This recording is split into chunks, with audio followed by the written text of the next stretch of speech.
Does. That's him, isn't it? He's here. There you go. Great. Hello, Bill. How are you? Glad you could join us. Bill, you feel free to show us your face and mic your mic. I know it's early there. We really appreciate you you coming early to meet us today. So welcome everybody. This roundtable is the second of two that we're holding here at the ACJS. The second of two that put scholars of Australian Jewish studies into dialogue with Canadian Jewish studies scholars. And today's today's session is focused on history. We did a session yesterday that was kind of a mixed discipline session. And today we're going to focus on history. The point here is basically to consider the two fields' respective orthodoxies, their preoccupations, the lacunae in their fields, and to just begin to think about where the fields might overlap, to brainstorm areas where future research might happen, or whatever kind of prospective insight that could be generated that considers these two histories together, either in a comparative manner or in an interactive manner, and if there's sort of room for intellectual growth by thinking about our fields in tandem. We did have originally a couple other panelists who had to drop out. So I want to extend my my extra sincere thanks to the panelists who did make it at wildly different time zones from one another. That's for sure. Thank you, and thank you to Jesse for helping us coordinate this difficult thing. This is a very nice thing that we can do with the conditions of a Zoom seminar. I'm going to put the bios of the participants on the panel in the chat when they have their first turn speaking, so that we don't waste time reading from the same text. But you'll see that they're all very interesting accomplished scholars in their own right, and you can have their names and bios if you need to follow up with someone later. So the first question I'd like to begin, and maybe Richard, you'll go first, and then Suzanne, is if you could just describe for us briefly when and how and why the study of your country's Jewish history began. Like, who did this work and why did they begin, and what did they do when they began? Sure, I can start. First of all, thank you for the invitation. I have to say that there's a heavy rumbling in the background that I'm hearing. And I'm wondering, Thea, whether you can mute everybody else, and then we'll have to unmute ourselves. Okay, that's great. Everybody can hear me okay now? Okay, that sounds great. So thank you for the invitation. Thank you, David, for organizing this. It really can lead to some interesting insights by bringing our two areas together. So you asked sort of about a kind of standing on one foot history of the history of our field. So let me just lay out a couple of what I see as the main stages. The first phase, which was a pretty thin one, but nevertheless is a phase, is when I would say that there was a strong patrician outlook that came from people like Clarence de Sola or Martin Wolf, who were part of that sort of Anglo-Jewish establishment that came in the 19th century before the Eastern European wave. I mean, de Sola only published a survey of Canadian Jewry in the Jewish Encyclopedia, Wolf in an American Jewish Yearbook. They reflected their, like I say, patrician outlooks, what was important. It was one small layer of the historiography of the field. A more robust one came with the Yiddishists, the Yiddish journalists who were trying to teach other Yiddish-speaking Jews. I'm hearing that rumbling again. Other Yiddish-speaking Jews, the what's and the wherefores of Canada, what Canada was about, and also tried to convince Canadian non-Jews of the contributions of Canadian Jews. And so you have people like Benjamin Sack, who wrote a standard history of Canadian Jews, first in the 20s and then got into a book form in the 40s, reissued in the 60s. There were others somewhat like him, who did community histories, who did, history of institutions, like Belkin on the Poale-Sion and Socialist Zionists in Yiddish, fairly recently translated into French. So that was one wave, the sort of Yiddishists, Yiddish journalists and that. And so these were amateur historians in the sense that they didn't have university positions. What I don't want to convey is that amateur historian is a pejorative term, because for me, amateur historians are the people who are doing things that the so-called professionals aren't doing. Like at that time, who was doing Jewish history? Who was doing gender history? So we really have to appreciate them on their own terms, and for introducing things that the so-called professionals who were writing about, three white men in Ottawa. I mean, that was the kind of political history that was done, while amateur historians are doing the Jewish history or other kinds of history. Another wave, the next wave that came would have been more the historians coming out of the historical profession, professional historians, training at universities like University of Toronto, some of them in the States, people like Stephen Speisman, Irving Abella, Harold Troper, Gerald Tolchinsky, all of whom brought another sensibility by being trained in history, doing archival work, evaluating historiography of what was out there. And I also don't want to give the impression that just because these professionals showed up, that the amateurs withered away, as it were. In fact, I think that there was a period in Canadian Jewish historiography in the 1970s of what I would call re-amateurization, where things like multicultural policy spurred some people on to look at the history, non-historians, to look at the history, to create archives, to create museums. So there was this kind of vibrant re-amateurization while the professionals were happening. So I would say that this brings us up kind of to the 21st century, and maybe we'll save some of the developments of the 21st century when we talk about strengths and weaknesses in the contemporary field. That's great. Suzanne, do you want to give us, I mean, this is some of this is obviously news, perhaps is news to the Australianists. For much of our audience, presumably we know some of this, but we know far less about Australian Jewish historiography. So we'd love to hear from you. There are some parallels, but I guess one of the factors that is very different is the convict story. So one could say that the very first historical piece was written in 1845 in the annual report of the first purpose-built synagogue called the Oak Street Synagogue. And the president at the time, many of the key people on the board, many members were actually emancipists. They had come out to Australia as convicts. But there's no mention of that whatsoever. And Australia's convict past was really suppressed. So I think that's one factor of difference between Canada and Australia, the early convict origins, and the issue of documenting what up till really after World War II was seen as a shameful past. The other thing is that we were a much smaller community, so it took perhaps more time for Australian Jewish history to fully take off. But there were some key pioneers, and for me, one of those was the late Percy Marks. His brother Ernest became a Lord Mayor in the 1930s. And really from I might even say the late 19th century, Percy Marks was really involved in issues of history. We have had a literary and debating society in Sydney, and there's an Israeli scholar who's interested in charting that, and Percy Marks was the key personality, the founder of the Australian Jewish Historical Society in Sydney in 1938, and both Bill and I have been deeply involved, and now Hilary, with that society, which published its first journal in 1939. We did have the Yiddishes coming, and I think particularly for Melbourne were very important from the 1920s onwards.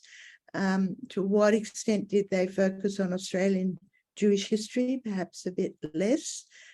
but they were very important in developing that Jewish historical and cultural consciousness for Melbourne more than Sydney, but it impacted through Isaac Steinberg, Dr. Isaac Steinberg, who of course later goes to Canada, in Sydney as well. So I think we had a little bit of that phase. In terms of professionalization, that's a really interesting one, because I think the amateur period probably lasted longer and still is very key in Australia. We do not have that many professional Australian Jewish historians. I became one, but my very first book was published in 1970 when I was just enrolled in my MA. So I don't know if you want to classify me at my early stages already as a professional or starting more in, well, I did have an honours degree already. But for example, the key book on convicts was published by the late Dr. George Bergman, European, German background. His doctor was in economics, and Rabbi John Levi, who later becomes the PhD, but at that point, and we have a big rabbinical input, which also mentioned, which Richard, you didn't mention whether there were rabbis as part of that amateur historian movement. So, and I think that the other big factor is the impact of post-war Jewish migrants in terms of cultural developments, but that obviously impacted more slowly on the developments of Jewish history in Australia. Bill, So did you I want to think jump in with some comments about the sort of historiography, the broad strokes of historiography of Australian Jewish history? If the, yep. I see the telltale lean towards the. Can you hear me? Hello? Yeah. You can hear me? I'm having a lot of trouble with this. Hello? Yeah, we can hear you just fine. Okay. Yes, I'd agree with everything that Suzanne says. I think there are probably many fewer academic historians who deal with Australian Jewish history than is the case in Canada. I'm just guessing because I know virtually nothing about the Canadian situation. But you probably are much more professionally advanced than we are in terms of having actually trained scholars dealing with this subject. Okay. Hello? Yeah, I wanted to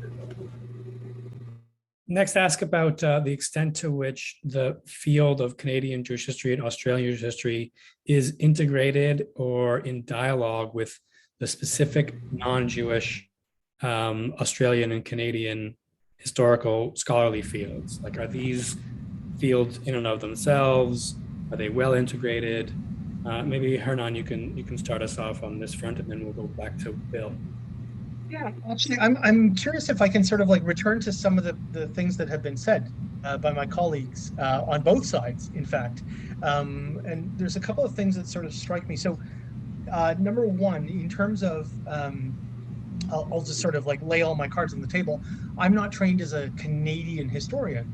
I'm sort of a Europeanist who has swum with or been dragged with the tide into the Canadian orbit, right? And so some of these things are things that I'm missing, but I do find it interesting that we have, so I was sort of like trying to rack my brains to the first book that I could think of.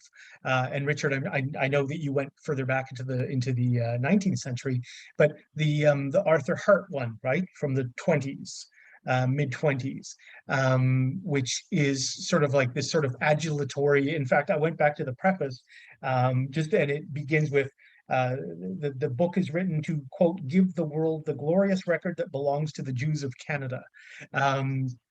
Right, and I find it a very interesting idea, this sort of adulation of individuals and then the community, which I think we can probably juxtapose now more laterally with the way that we're negotiating other trends. And we can come back to that later. But I find it really interesting that that book is sort of appears around the same time as the creation of the Canadian Jewish Congress, which in and of itself also tries to archive a history of the community. Right. So it seems like there's something really important going on. And I think, Suzanne, you mentioned that there was an interest, that there was sort of a rise in the 20s. And then you also said that there was a parallel rise or another rise in the 1970s, which again, sort of fits on the same timeline that Richard was pointing to about this re-amateurization, I think was the phrase you used, Richard.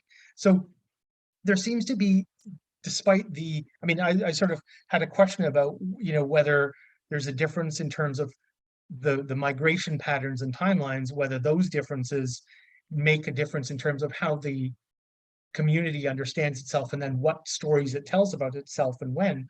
But it's really interesting that we have these sort of parallel timelines occurring despite the geography. I don't know if any of the three co-panelists would like to sort of go back to that, or if that's even a relevant question at this juncture.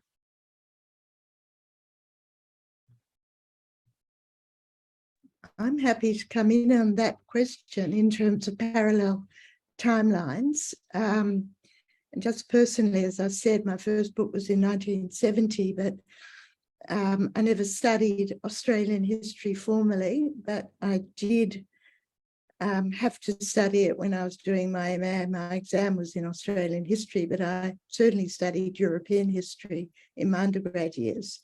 And I think for me, what I did try to do in both, particularly with my MA and PhD research, was the parallels in terms of Jewish migration. And I think that's where you see a synergy, to me, at least to me, because you have at least similar push factors in what's happening in Europe. So if we look at Australian history, we do, and for Canada, this is really early America till they separate, you have the British impact of British settlement, all of that. I'm not sure about gold rushes. I think with the gold rushes, I look more at the US than Canada. But the issue of the mass migration of Russian Jews from South Russia, where there was very few numbers coming to Australia, but those that did, particularly in Melbourne and particularly in what's called an area called Carlton, this is when already before World War I, you had the beginnings in Melbourne of Yiddish culture, Bundism, Zionism, etc. I think it's the fact that what's happening in Europe impinges on both Australia, Canada, US, Britain, the Anglo-speaking world, as well as Latin America. And I think that's where the synergies are, both pre-war with refugees, post-war with survivors, certainly South Africans wanting to migrate to wherever they can, et cetera, et cetera. For the sake of heuristics, let me keep us, the panel, here on the pre-war migration for a moment and impose some historiography, because I'm curious about the extent to which the fields are in touch or out of touch with the sort of larger studies of the empires out of which these two countries' communities, Jewish communities, grew. So we could think about, I mean, originally you thought about the British Empire and both countries being Commonwealth, but there are other empires, of course, that are at play in the production of these settlements, country settlements on their own terms. France, of course, here. I suppose we could call the Russian Empire and Russia's continental empire as a force that drives out migration, but even though it doesn't condition settlement in these outposts of empires. But I wonder about this and about our sort of similar or different trajectories and the extent to which, like, there just is scholarship on these questions and problems as Jews, as sort of participants, if not agents, impacted by these empires, and how significant this is to the early half, let's say, of our respective countries' Jewish histories. Yeah, Richard. There, sorry. Yeah, thank you. Well, first, before we jump past the British side, let me dwell on it for a little bit, because although it's something that's often referred to, it seems to me that we still need to be integrating it. Yesterday, we honored Michael Brown, who in one of his early works talked a lot about British connections of Canadian Jews. And that was important for sort of, as it were, lumping together all kinds of possibilities. But it seems to me that we still really haven't brought our thinking about British Empire and its impact completely into Canadian Jewish historiography. So, for example, when I think, I'm sorry, I think you probably would like me to be in a different place. When I think, for example, of the early Zionism in Canada, we know of the figure of Clarence de Sola, right? The famous first figure. And, you know, even somebody like Gerald Tulchinski was a, you know, Canadian Jewish historian almost par excellence. I mean, he wrote about Clarence de Sola and his Zionism as being this kind of checkbook Zionism, but not really delving deeply into who Clarence de Sola was. And I think if we do, and we can do it because we have his diary, we can see how deeply he was influenced and moved towards thinking of Jews as a political group, not so much just by Herzl, even before Herzl, but through somebody like Disraeli. So I think that even when we take a look at the first wave of establishment Jews in Canada, we still need to integrate empire and empire studies into, I mean, and so much so that occasionally I hear scholars saying, well, like somebody like Clarence de Sola wasn't really a Canadian because he was so British. Well, that was what Canada was about. So I think that we still have a lot to do when it comes even to integrating British Empire studies into studying Canadian Jewry. Now, as for the other empires, absolutely. I mean, France, you know, you can't understand policies towards Jews before Jews settled if you don't understand the French Empire. And similarly, you can't understand patterns of migration without understanding, as you say, the sort of internal colonization that Jews experienced in the British Empire and why they needed to leave. And we can learn a lot from studies like those by, Rebecca Coburn, who takes a look at the ways in which Jews from the Russian Empire didn't just go to one place, but went to a number of places and had interrelations among them within the diaspora. So there is a lot that we can learn from studies like that. And I think that there's still there's still a lot we should be doing in that and with British and other empires and looking at Canadian Jewish historiography.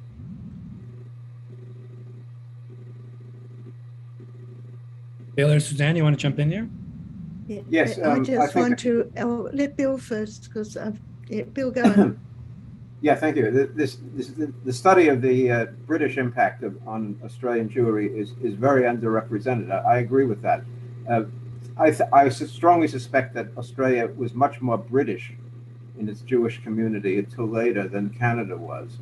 And we had in Australia no great wave of immigrants from Tsarist Russia. This is a very important fact. Until basically we didn't have one. There were, you know, immigrants here, but they did not swamp the community or overwhelm it or dominate it in the way that the American Jewry did. I think Australia is totally lacking almost in comparative studies of this kind in a sophisticated way. Most unfortunately, I think Canada is far ahead of us in this. Hello? Thanks. Can you hear me? Yeah, you're all good. Suzanne?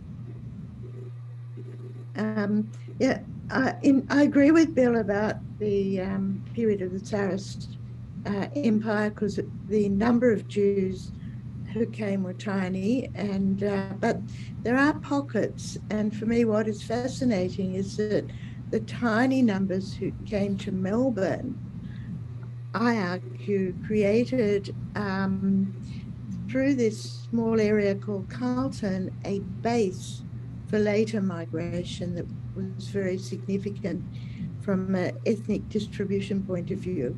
But empire for the Jews who were British Jews in Australia was very important.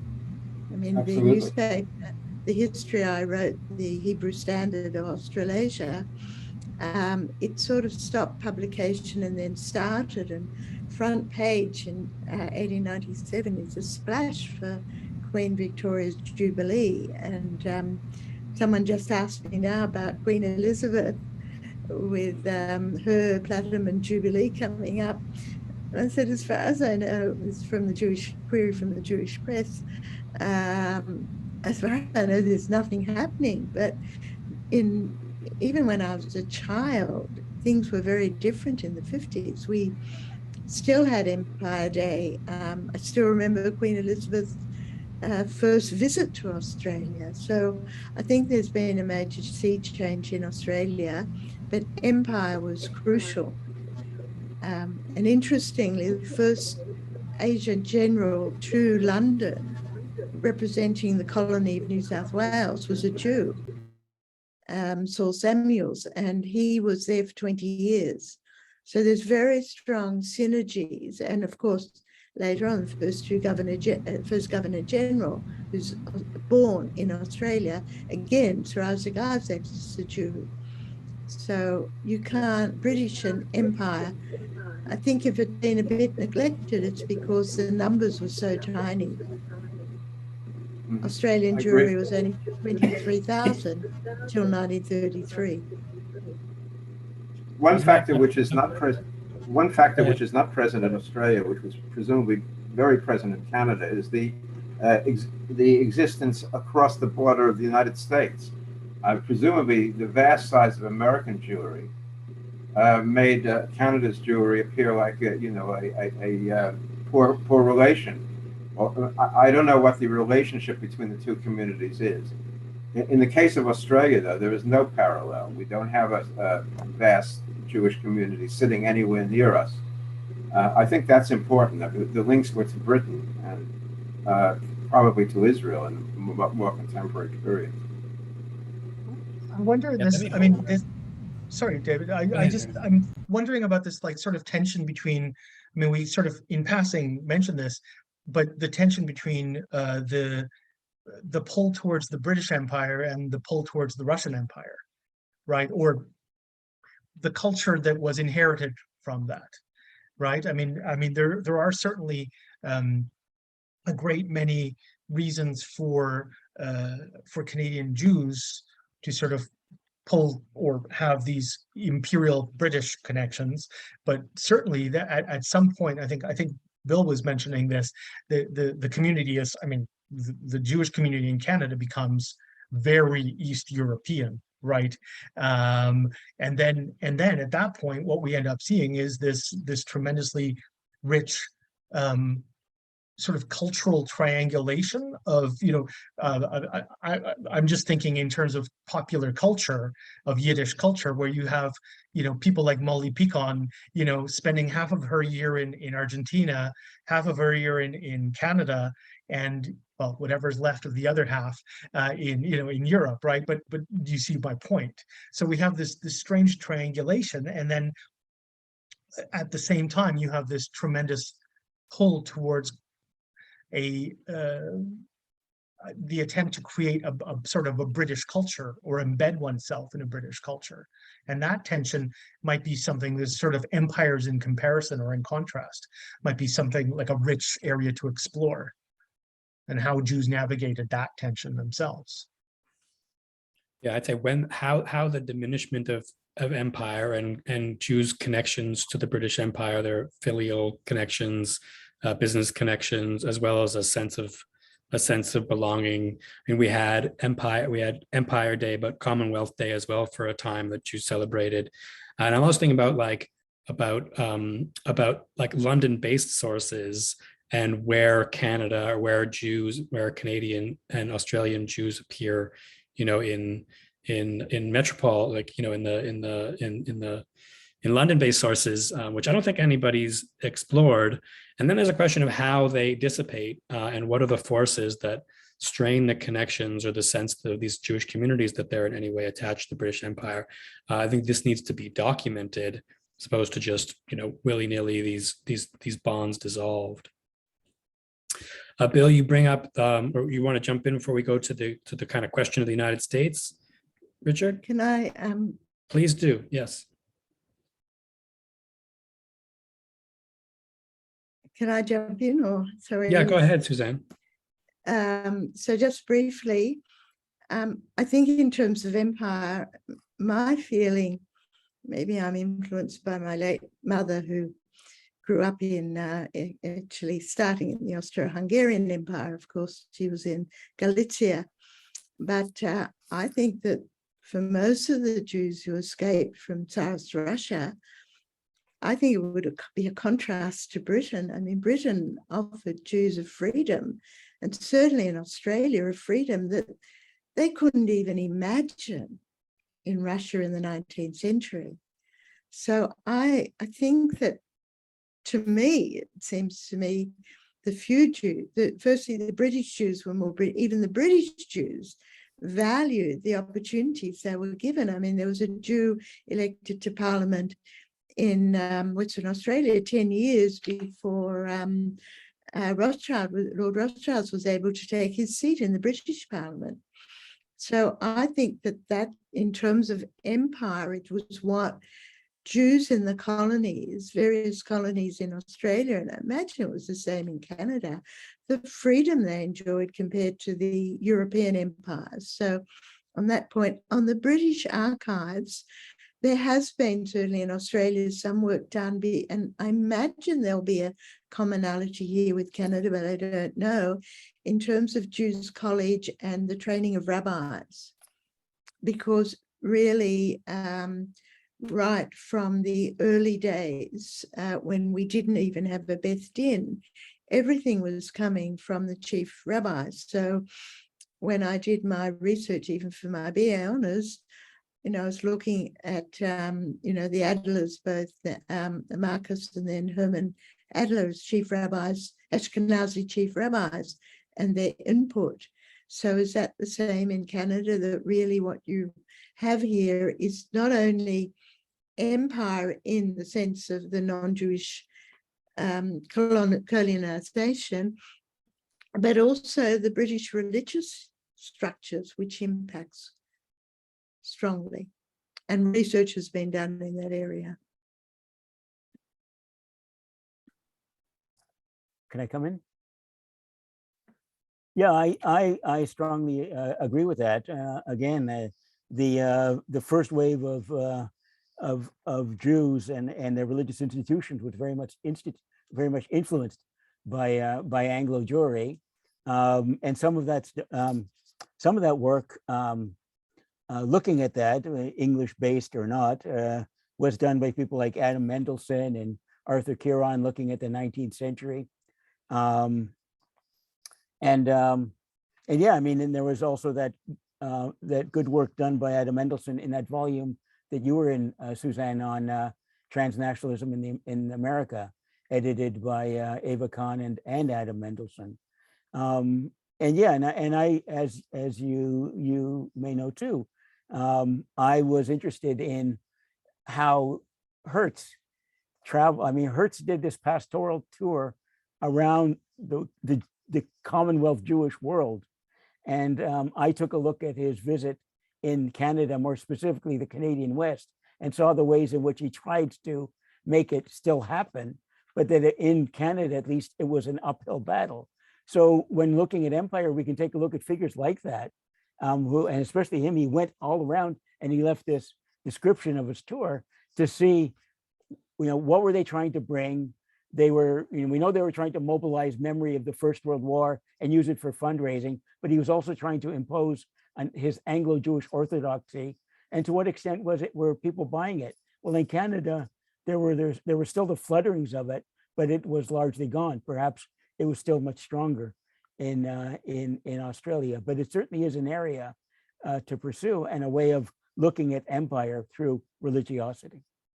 Absolutely, and Hertz's visit was huge in Australia, and I have, I wrote about that in my MA honours, and obviously I haven't written as a separate article or study, but it's in Edge of the Diaspora as well, which, so yeah, Rabbi Hertz's visit was very impactful. There are also two countries which have very limited German Jewish influence, at least to the turn of the century. So as compared with our neighbor to the south. One point, can I say something? Hello? Yeah. One point which should be mentioned is that Australia has a famous rivalry between Melbourne and Sydney, which are two large cities of approximately the same size. And it's said that at least in the post-war world, Sydney is more liberal and outward-looking, and Melbourne received most of the majority of the survivors and refugees from the Holocaust, and that has had a much greater impact in Melbourne. I just note this. I'm not sure if there's anything like this in Canada between Montreal and Toronto or whatever, but it is a factor in contemporary Australian Jewish life. I felt we could come back to that with a contemporary story. So I think we should, I don't know, David, do you want to move us on? Yeah, well, we can go in a number of different directions. I thought maybe we would just spend a couple of moments touching the question of American Jewish studies, American Jewish history, the extent to which scholars, historians of Canadian and Australian Jewish stories are responding to or taking cues from it, need to be in dialogue with it. Obviously, there's the basic fact on the ground of Canada's close proximity to this, behemoth of a country whose Jewish population is, exceedingly larger, whose institutional structure we generally fall into with federation system, who trains our rabbis, and of course the absence of the United States for Australia. So I just wondered, for Canadian Jewish history, it has been at some points at least a kind of structuring principle, and Canadian Jewish historians have needed to and really ought to be in close dialogue with American Jewish historians. So it's by necessity and it's not a criticism, but I wonder how this has sort of played out in the production of history in these two countries, if anyone has any thoughts about that.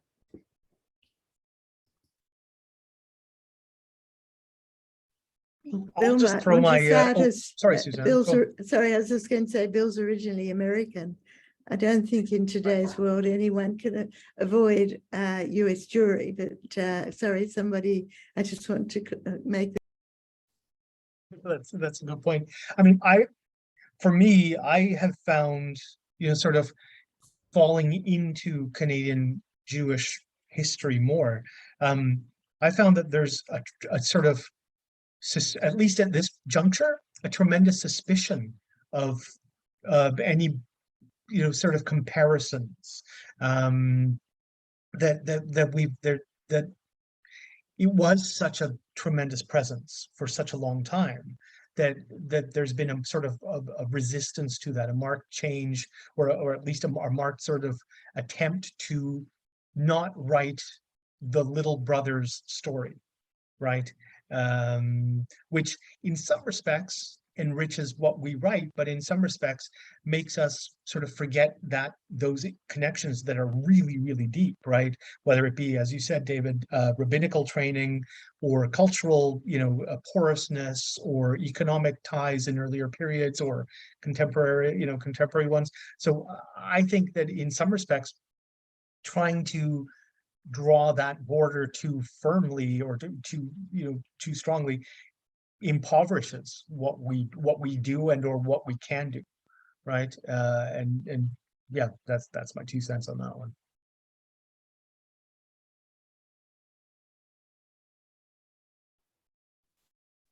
Bill or Suzanne, do you guys have any thoughts? And Richard, you can go next, about Australian Jewish history and the extent to which it's needs to be, has engaged with, is shaped by, is misshapen by American Jewish historians? Well, personally, I don't think one can avoid it. Certainly, I found when I was doing my research on Australian immigration policies, both before and after World War II, you just needed to do American Jewish history because of the key role that what I called in one of my articles, I didn't call it, an American Jew came to Australia, called it himself as representing the three rich uncles, the American Joint Distribution Committee, the Hebrew Immigration Aid Society, and REFRACOM, the Refugee Economic Corporation. I published an article about that in American Jewish history. In fact, without American money, Australia could not have taken in it already before the war. Two key leaders, very much from Anglo background, went to New York looking for money. And I think what happened in general Australian history, but also Jewish Australian history, is a sense that came with World War II very strongly that Australia needed to look to the US rather than to Britain after the war. And I don't see how one can ignore the US history, because it's, I mean, Israel and the US, as you know, Sergio Della Pagola's work, it shows so clearly how demographically these are huge dominating world Jewry and really central in so many respects. Where we've differed in Australia with America is we never had the religious diversification with Reform and Conservative Judaism. Basically, with Reform Judaism, very early beginnings in the 1930s. But again, the first Reform rabbi who comes to Australia, Max Schenck, goes back to America. His wife, Faye Schenck, key figure in Hadassah in the US. So I don't see, and Fanny Redding, who becomes the key figure in the National Council of Jewish Women, already in 1925, she's going to the US to a major meeting of the International Council of Jewish Women. So that's even before World War II. I don't see how any smaller Jewish community, certainly not English speaking like Australia or Canada, can ignore US Jewish history, and therefore the historians in that area. Yeah, go ahead, Richard. Yeah, thanks for the question. I mean, for obvious reasons, you can't ignore American Jewish historiography because it's a vibrant center, a lot of questions being asked, a lot of things that are important. On the other hand, I think when you study the relationship with American Jewry, you can do it by doing comparative studies where the scholar comes up with these possible categories. And I have to say that as a historian, I'm a little suspicious often of the categories that are created. I think that a much more valuable way to do it, and this goes a little bit towards where Hernan and the book that he edited on US-American relations, I think it's more valuable to take a look at the actual contacts,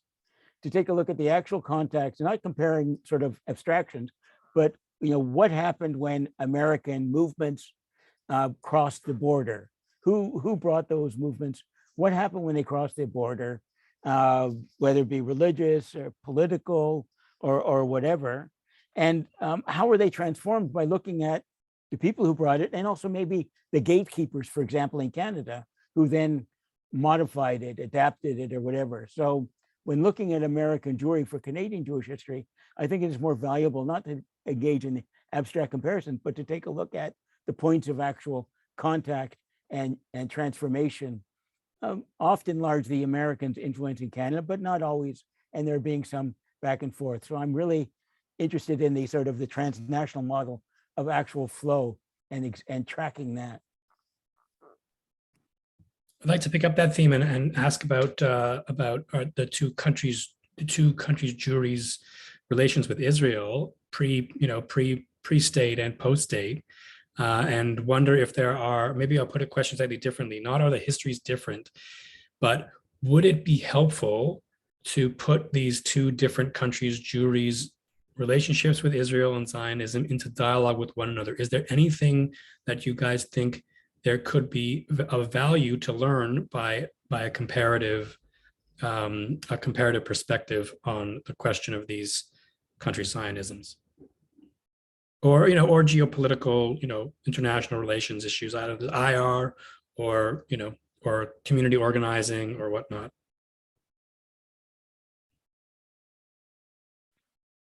Can I start the answer by asking a question to our Australian friends? Sure, of course. Yesterday's panel, during yesterday's panel, roundtable, pardon me, there was a discussion of how deeply Zionist Australian Jewry is. So sort of please verify true, false.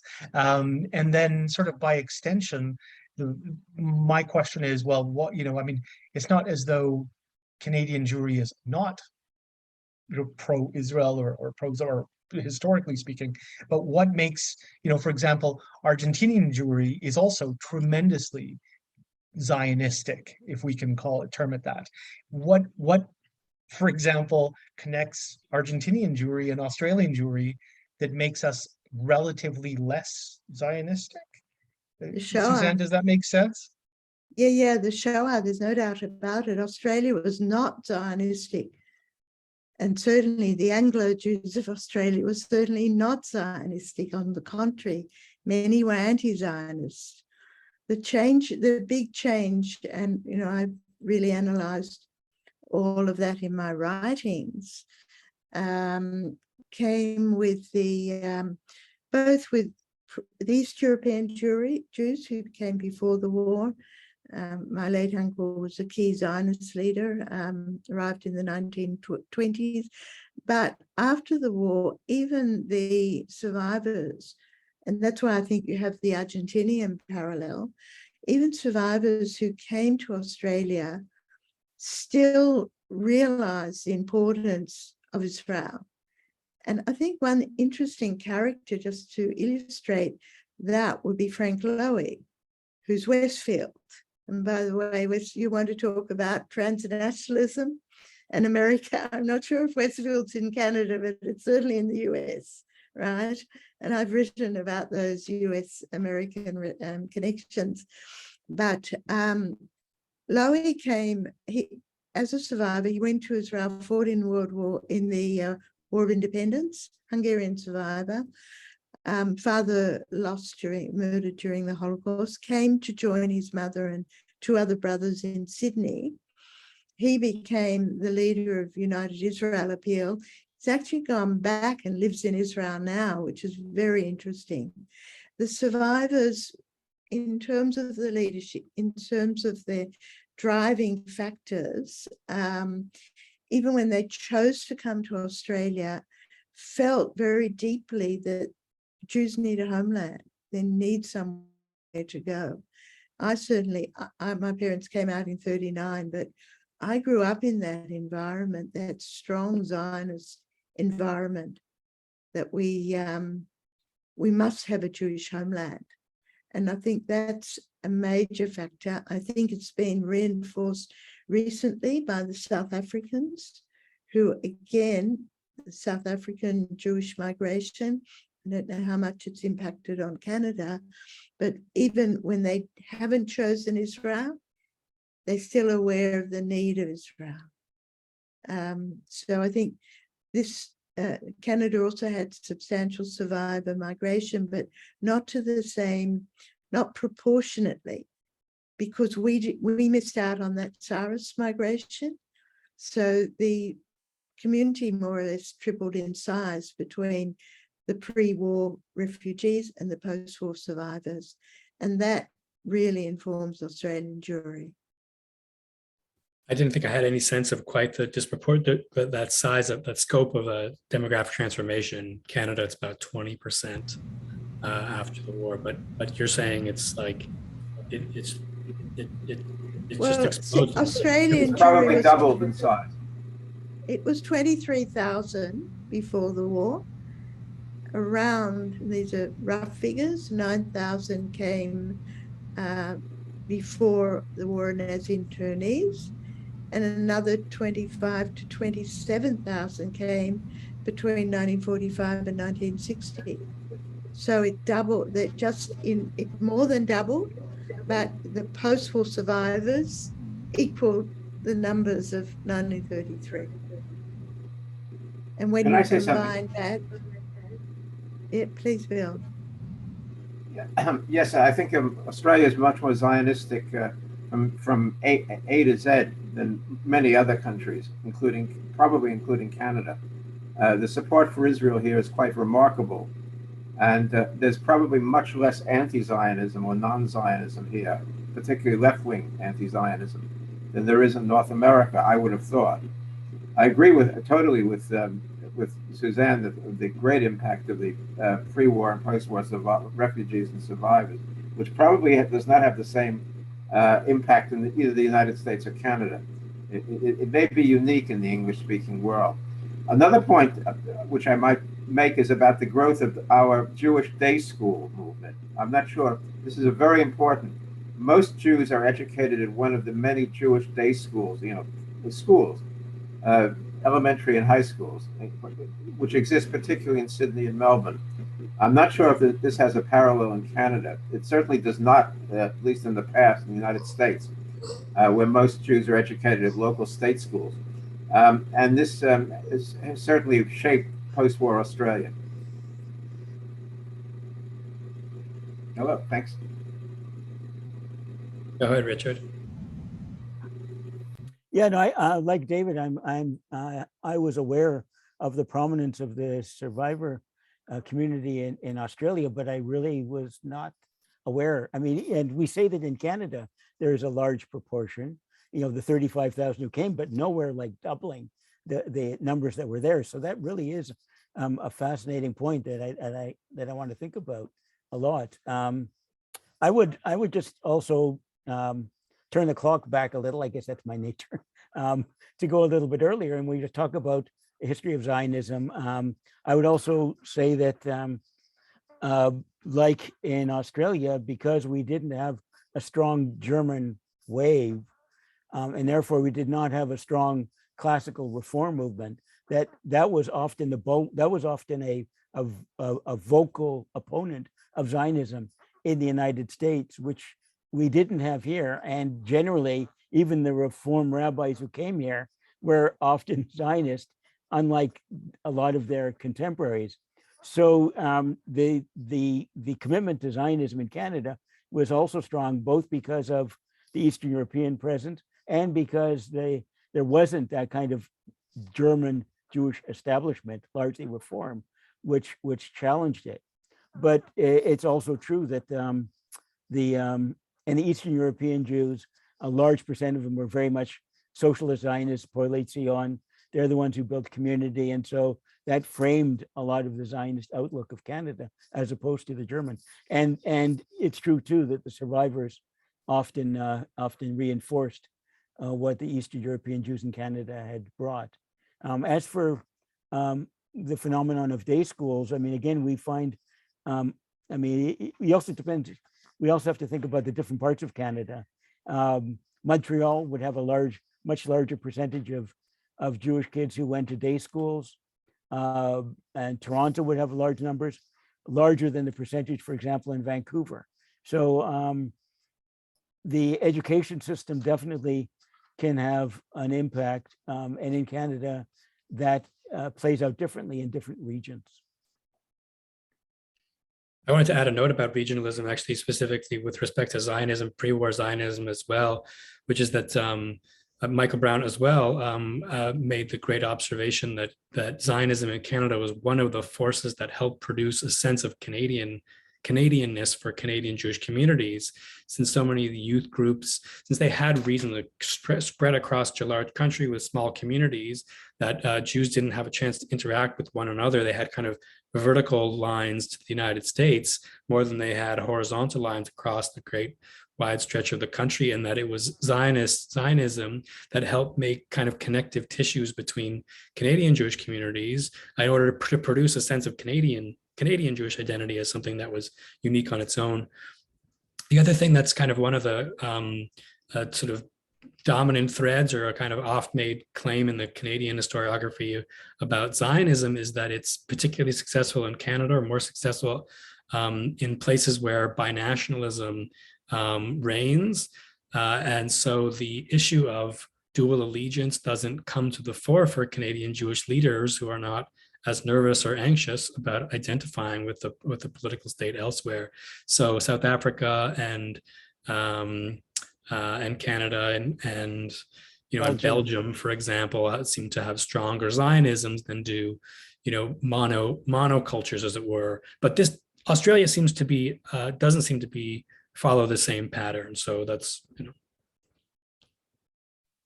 Well, sorry, while we're on the subject of regionalism, I don't know if we can sort of touch on that just for a moment.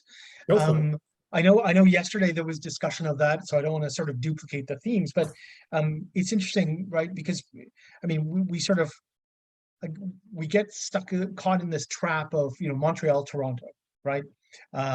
Sydney, Melbourne, right? In a Canadian context, we've had, obviously there's Winnipeg, there's Vancouver, there's these other places with other histories, but one of the most striking ones is Victoria, right? On the far west coast, that has a very strong, has had a very strong community, and in fact was involved partly because of the gold rush, right? Migratory patterns because of the gold rush. So it's something that Suzanne mentioned earlier. But and I know that there has been a certain amount of work about on Western Canadian Jewish history and so forth, and also in these smaller communities. But Suzanne and Bill, I wonder, has there been sort of parallel studies of Australian Jews in small Australian communities, and what that, historically or not, if we can sort of extend that argument, and what that looks like and what their experience is like as Jews? There certainly have been studies, particularly again in the West, Western Australia, which had a gold rush but later in the 1890s. And there have been a few books published specifically on Perth Jewry. So in that regard, yes, there's been a bit published on Adelaide as well. Dr. Rodney Goodman, who later moved to Melbourne, but he published a book called Surviving. And interesting, one of the earliest histories by a Polish Jewish scholar who's become very controversial, Hirsch Muntz.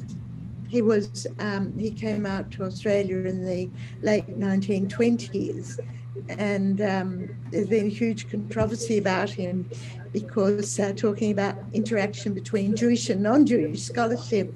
A book was published last year called Traitors and Spies, which claimed that there was a secret cohort of the gang of Jews, of which Hirsch Muntz was claimed to be the leader, that was sending secrets to the Soviet Union. But I just couldn't connect this Jewish man whose History of Adelaide, published in Adelaide Jewry, or South Australian Jewry, published in 1935, with being a spy for the communist Russia. And his son got so upset about it all that I ended up, and Bill previously, now me and Hilary, we share the editing of the Australian Jewish Historical Society journal. And for the Sydney edition, we published an article by his son. So yes, there have only been articles written about Brisbane Jewry.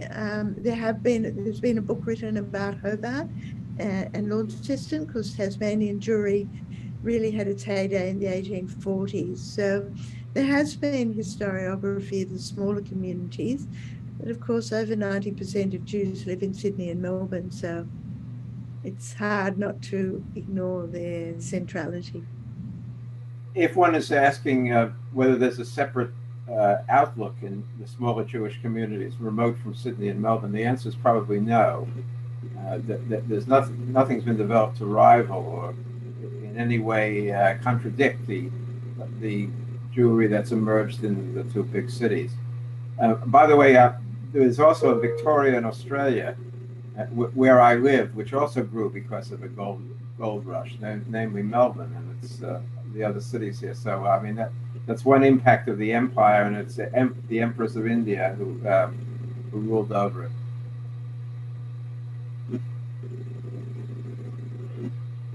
Thank you. I think one perhaps dimension of the sort of impact of the survivor numbers in post-war Jewish life, one of the impacts that I suspect we see is about the attention to and commitment to and thinking about anti-Semitism, both as it's sort of experienced and in being kind of mindful and wary in Holocaust commemoration. Do we want to touch a little bit about on, how much of a role both thinking about anti-Semitism and anti-Semitism itself plays in our respective Jewish histories? Sure, I can start if you'd like. Please do. Well, I think there's always a danger that anti-Semitism will sort of overwhelm all kinds of other subjects in Jewish historiography.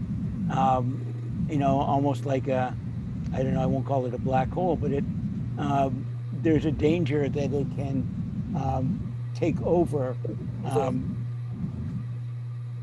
too much. And there's also times where it seems like the study of anti-Semitism that there's a lot more acting out than working through. And certainly that's the case in Canada too, where we've seen in the past that it's played out in ways that connect with issues of nationalism, Quebec's sovereignty, et cetera, et cetera. It can be an incendiary topic, at least in Canada, in the ways that it can be polemicized. I think here too that there's a right way and a wrong way of doing it, and the right way to do it would be, I think, at this point, for there to be detail rather than there being surveys, which are often sort of heavier on opinion than news research, that there continue to be more specialized research into areas relating to this. I know that the most recent issue of the journal had something about one of the French, I think it was Action Française, that it talks about, it looks at it in new ways, which is important. There have been some writers in Quebec too, who have been taking a look at the small Catholic periodicals and not just the large ones. So I think that there's a lot of important work that can be done by taking close look at specific subjects rather than having the surveys, and also linking the study of Canadian anti-Semitism with broader studies of sort of transnational studies, if you will, again, of anti-Semitism, which means, there's been a lot of interesting work done on the ways in which myths of anti-Semitism, like Jews as Bolshevists, has crossed borders through Europe. There's also been interesting work, important work that's been done on the transnational history of clerical fascism. And we're not just talking about one place, we're talking about So I think there's a lot of ways in which there can be a richer study of anti-Semitism done rather than it becoming incendiary or polemical. Could I say something? I think Australia's had, what I know of is Canadian Jewish history, Australia's had markedly less anti-Semitism than Canada, particularly the sort of shocking incidents that one reads about in Canadian Jewish history. And I think there are three reasons for this, if I could just be very brief. Firstly, most Australian Jews, as Suzanne has said, came from Britain, were English speaking. They were not Eastern European. They were not that alien. Secondly, the major line of ethno-religious division in Australia until the 1960s was between British Protestants and Irish Catholics. And the Jews were nothing to this. They were sort of honorary Aryans, as it were. They were out of the picture or looked at sympathetically. And thirdly, Jews did not dominate the economy here to any extent. They did not dominate the press or media, and they did not form a disproportionate portion of the extreme left Bolshevik element here until the 1930s or 40s, and then only briefly. There's also the unique feature of the impact of our Sir John Monash, who is Australia's probably his greatest military hero, but it's probably his our greatest national hero. Monash was the commander-in-chief of the Australian forces in the First World War, and Monash University, Monash this, Monash that, a name for him. He was Jewish, made no secret of it. He was the president, for example, of the Zionist Federation of Australia. And when he died in 1931, as a great national hero, a third of the Melbourne population where he lived turned out for the funeral, and the newspaper said it was as if the king had died. And Monash was actually approached shortly before his death by extreme right-wing elements in Australia to head a coup d'etat against the Australian government, which he needless to suppress Bolshevism and left-wing elements here. Needless to say, he refused to do this. But it was not inconceivable that Australia might have had a fascist dictator who was Jewish. Now, Monash had a really unique, one can think of no parallel to him in any English-speaking country. The only parallel I was able to think of besides the Israeli was Zelensky in Ukraine today. I imagine there's no parallel in Canada to him. He has to be taken into account when looking at the sui generis features of Australian society. Thanks. If I could add to what Bill just said, and I agree, I think Australia has, compared to most other countries, extremely low levels of anti-Semitism, although I think we have to come to the contemporary situation. But there was still an undercurrent of anti-Semitism, so that Jews, they couldn't create their own hospitals and such, but there tended to be a strong synergy between Catholics and Jews in terms of medical training and such. The Catholics were strong enough to establish their own hospital, St. Vincent's. It was harder for Jews to get into the more WASP hospitals if you were training to be a doctor. So there was strong synergy between the Catholics and the Jews. What the Jews did create, and again, it was due to anti-Semitism, was their own golf clubs. So you had a Jewish golf club in Sydney, which was actually called the Monash Golf Club, and which was always open to non-Jews, interestingly. And you also had a Jewish golf club in Melbourne, Kranenburg, which I believe is just closing now. So there was still what I call this undercurrent of gentlemen's anti-Semitism. It was minimal compared to other places in the world. Monash himself did experience anti-Semitism in his role. And I actually have used a quote which was in Hillary's book on the Hillary Rubinstein, Bill's wife, on the Jews of Victoria, where Monash wrote back to a member of his shul, St. Kilda, I think could have been after the war, saying something like, I knew that I mustn't muck up, because if I mucked up, our people would be blamed for it. And I think that that's an amazing quote that from Monash, that he felt this personal responsibility to really deliver. And he did deliver, and as Bill has described it, because he delivered, it minimized anti-Semitism, but it put a big burden on his shoulder, because he felt if he didn't deliver, all Jews would be blamed. And he was probably right. So I think, like anything in history, it's always a bit complex. I find it sort of, if I may, shocking. I think that is probably a tremendous understatement to use that phrase. I mean, I sort of, to distort Monash's statement, I would sort of think, well, whether I did muck up or not, the Jews would be blamed, right? That's sort of like my default position here. And the fact that it isn't happening in Australia, or it's happening to, as you said, sort of more civilly, is surprising. I wonder again, sort of asking the question, how much of this has to do with class rather than religion then? I mean, is it that Australian Jews have succeeded enough, gently enough? I don't even know how to phrase this, that there wouldn't be any pushback.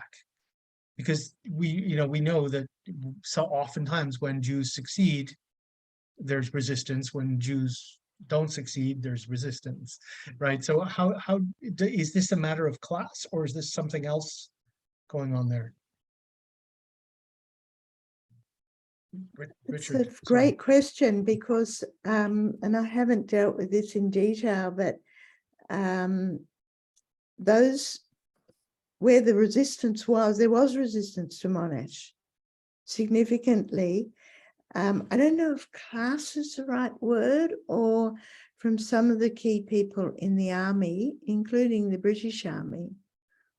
So there was certainly some pushback. I think that the veneration came from the ordinary soldiers, and because Monash seems to have been able to bring the men with him. So I think there was this class factor, and it was also in places like what's called the Melbourne Club, which was a club that, fairly, I mean, class doesn't operate strongly in Australia the way it does in Britain. That's for sure. We're much less, more of a classless society. I'm not sure if that's also true of Canada, but where there was a bit of pushback on Monash's success, it certainly, and it was stronger from the British Army side, there probably was an upper class element to it,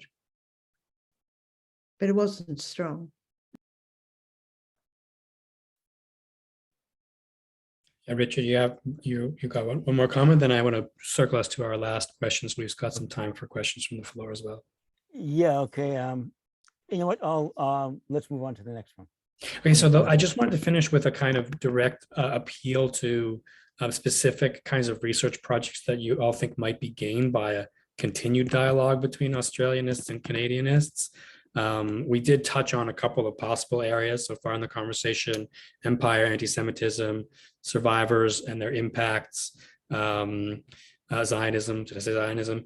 I would also add, and we'd certainly be interested in, in research that explored the two countries' Sephardic histories, which also emerge around the same time in as small as minorities from the 50s and 60s, and see how their courses are similar or different, with the most important difference in factors being that at least half of the Sephardi Jewish population remains Francophone in Canada, but I assume doesn't in Australia, returns to an Anglophone community. So I'd be curious about that.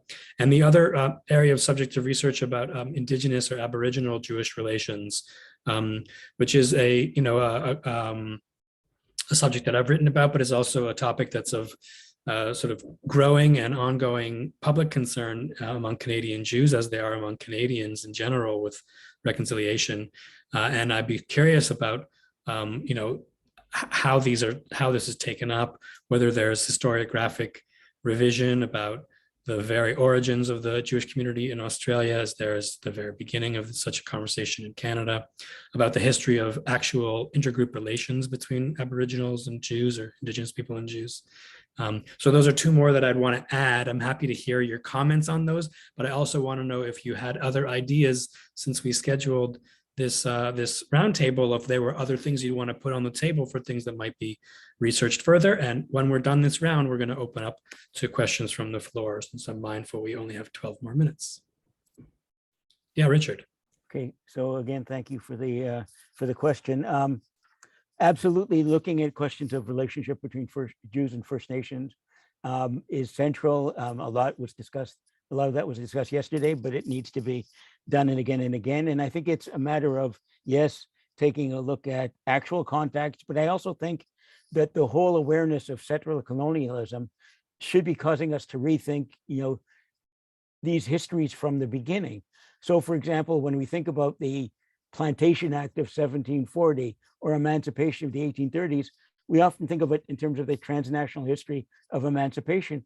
but we may also need to be rethinking all of it from the beginning in terms of where these things fit into settler colonialism, right? And why is it that Jews were allowed certain, rights or privileges beyond what they even had in Great Britain in areas like Canada, or I think also Australia. So I think that the First Nations issue is important, and be fascinating to do it in conjunction with people in Australia. The one other thing I'd like to, you mentioned another one, but one thing I would like to raise is taking a look at the Pacific from a Jewish perspective. I mean, there's a lot that has been done on Atlantic Jews and the sort of back and forth between Great Britain, but some of that again was touched on in that volume by Kahn and Mendelssohn and Suzanne. But I would like to see a lot more done on sort of thinking about the Pacific Rim Jewishly, thinking about the ports of Vladivostok, Vancouver, San Francisco, Sydney, et cetera, and to take a look at the Pacific as a Jewish, or potentially as a Jewish region, which also includes taking a look at lives on the ships. I think that's an important area in migration studies. I mean, the case, I wish I knew a lot more about Australian Jewish history, but I know that when it came to the story of the interned refugees and the story of the Dunera, and the way in which the life on the ship is a kind of liminal space between where they were and where they were going, that there's a lot that can be done about the Jews in the Pacific, as well as Jews on boats, Jews in ships, Jews in migration through the Pacific. And I'd be very excited to hear, have discussions about those connections in the Pacific Rim. Fantastic ideas. Who else is going to pile some on? Bill mentioned education. It's the area that I researched.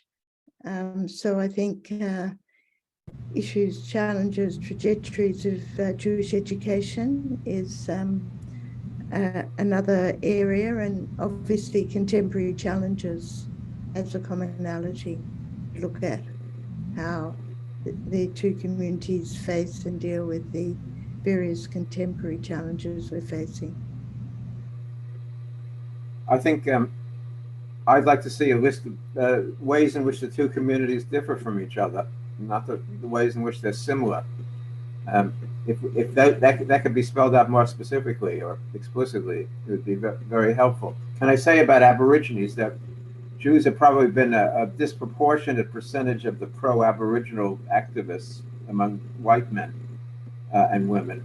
But on the other hand, don't forget that most Jews have never set eyes on a quote-unquote full-blooded Aborigine. They live hundreds and hundreds of miles or kilometers away from the big cities, and were completely out of sight, out of mind for most Jews until very recently. Well, so I want to really sort of confirm. I think Richard's idea of the Pacific Rim, the history of the Pacific Rim, the Jewish history of the Pacific Rim, is astoundingly interesting, and I like sort of really am excited about that. But I'll also go to my default, which is culture and music. I mean, we're trying to sort of get that off the ground in a Canadian context because it has been, in some respects, overlooked. I don't know what parallel work there has been, and I don't just mean musicological, but the history of how these sort of cultural utterances reflect the character of the community, and also the character of individuals that might be exceptions to the community definition, right? I think that's always an interesting way of better understanding the community and also the boundaries of the community. Thank you, panelists. Let's open it up to the floor. I'll just ask. Before we go, very quickly, I can make an advert for the next conference of the Australian Association for Jewish Studies, which will be held in April and February next year. But the theme is actually, Hernan, what you're talking about, Jewish culture and contributions. So hopefully we'll have some Canadian comparisons. We'll make sure that we announce that to the ACJS list as well, and see if we can figure out something. Perhaps we can do a reprieve panel or something like that as well if the papers aren't already. So invite quick comments or questions from the floor, just so long as they're concise. So think brevity, think Rashi, but the floor is open. You can raise your electronic hand or flash your regular hand, and I'll look for you. If we just have 15 seconds before the first question. Yeah, sure, go ahead. I didn't have a chance to acknowledge that I teach at the University of British Columbia, which is on the traditional, ancestral, and unceded territory of the Musqueam people. Thank you, Richard.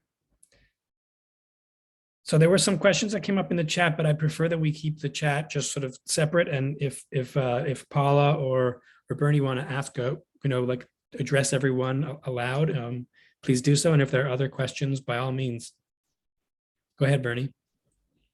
Thank you. Yeah, Paula touched on exactly the same thing that I had sent a chat message to David about, and that is the refugees, the so-called potential fifth columnists and so on that were expelled from Great Britain in around 1939-40, just after the war had begun. And I don't think that any other countries were, what should I say, were that these refugees, some of whom recipients were, sorry? Sorry, go ahead. Some of whom were Jewish and some of whom were not, were sent anywhere else except to Canada and Australia. And I know that some work has been done on this for the Canadian, let's call them what? accidental immigrants is Paula's term. Yeah. But I don't know if any work has been done in Australia for those. And I believe that Suzanne said something like 9,000 had been sent to Australia. And Paula, I think she was using her daughter's, Theodora's chat, suggested that they were released in Australia long before they were released in Canada.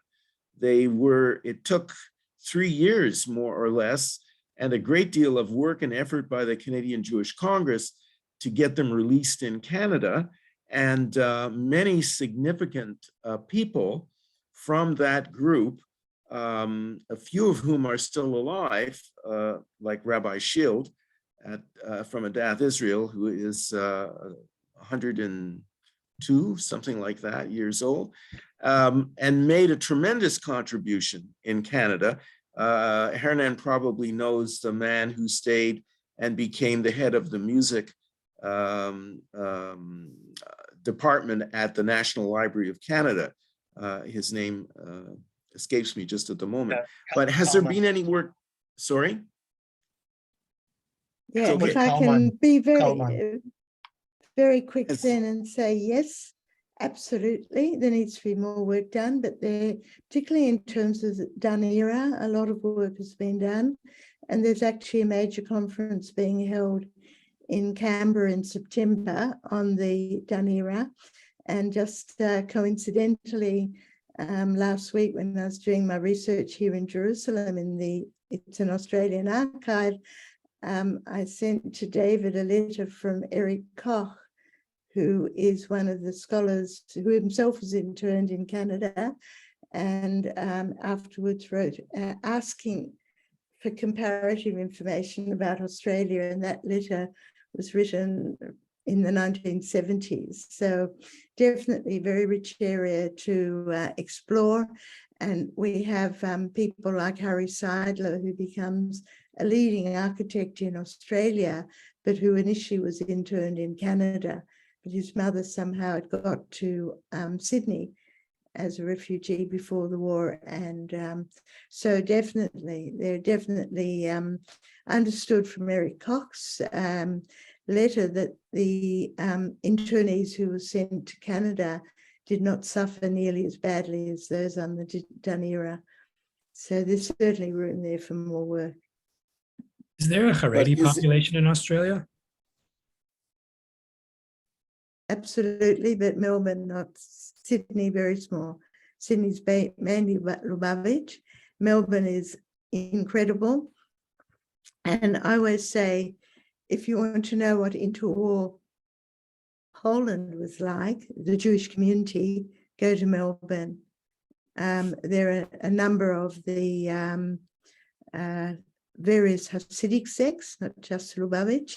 There's this very strong Adas Yisrael Haredi group with various offshoots that are even more perhaps extreme.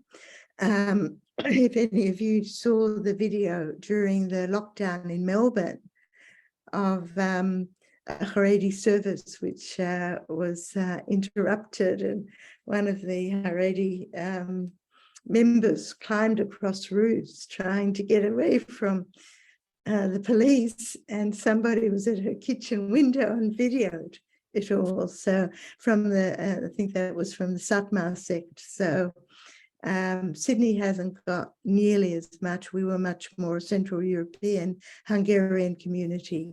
So I think, and I think that these type of migration trends and ethnic mixes are very important in understanding differences between communities.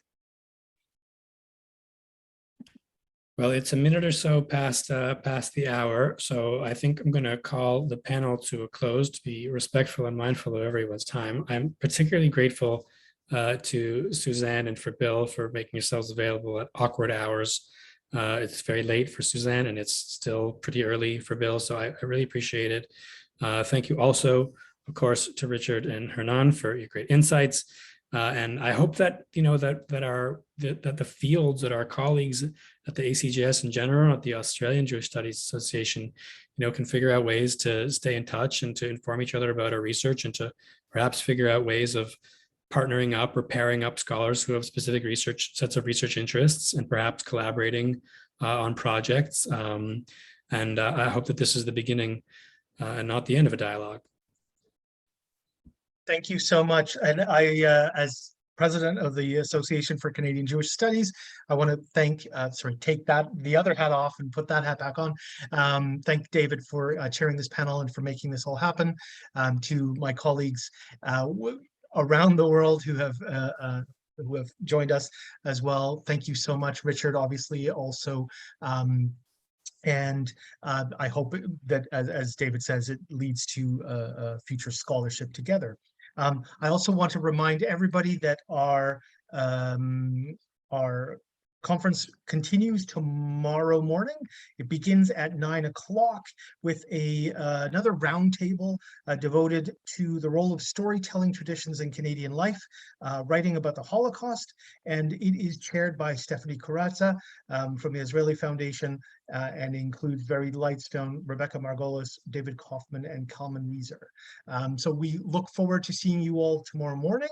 And until then, have a lovely evening. Thank you so much.